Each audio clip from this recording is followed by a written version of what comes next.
Kitang-kita po sa aerial video ang maladagat ng alon ng mga debotong nakibahagi sa traslasyon at sa dami ng tao hindi po naiwasan na may ilang mga bata na nawala. Wala pa rin dito rin sa Quiapo, Maynila nakatutok live si Rafi Tima. Rafi. Mike, tila nagkatotoo nga yung pahayag ng mga otoridad at mga organizer nitong prosesyon ng Poong Itim na Nazareno ngayong taon dahil tilo ito na nga umano ang isa sa may pinakamaraming dumalo sa kasaysayan nitong traslasyon ng Poon. Ang dagsa ng mga dumalo sa ere pinakamainang pagmasdan dahil sa dami ng mga dumalong deboto.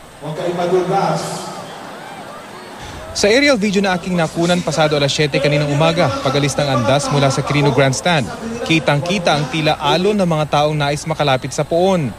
Dagat ng deboto ang masasaksihan habang pilit na hinahatak ng mga mamamasan ang lubid para umusad ang andas.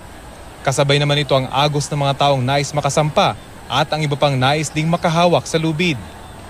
Ang siksikan ng mga deboto, nasa 500 metro ang haba, halos 100 metro ang lapad, at lahat nais maipuna sa mga dalang panyo at tuwalya o makahalik sa Poon.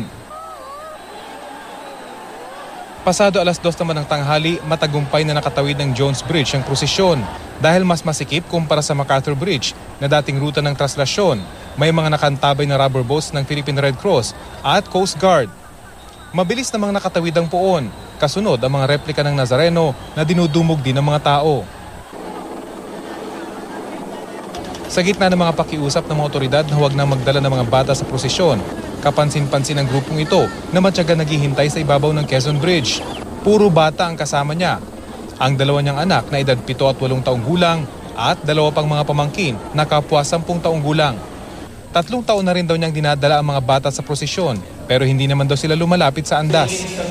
Hindi ka ba nag-aalala na baka delikado para sa kanila yun? Hindi naman po kami ibababaron. Dito lang kami para makita lang muna. Ang mga bata nakayapak din tulad ng mga nakatatandang deboto. Ang 8 taong gulang na si Aliyah natusok na raw pero hindi niya ito alintana. So okay lang sa'yo na maraming tao? Apa.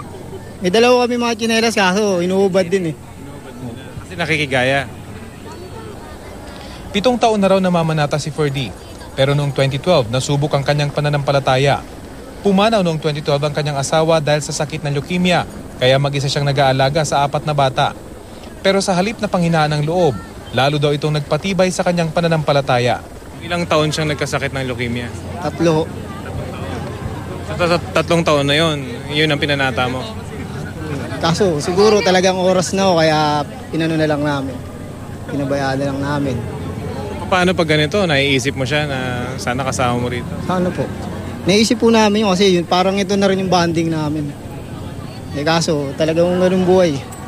Nauna na po siya.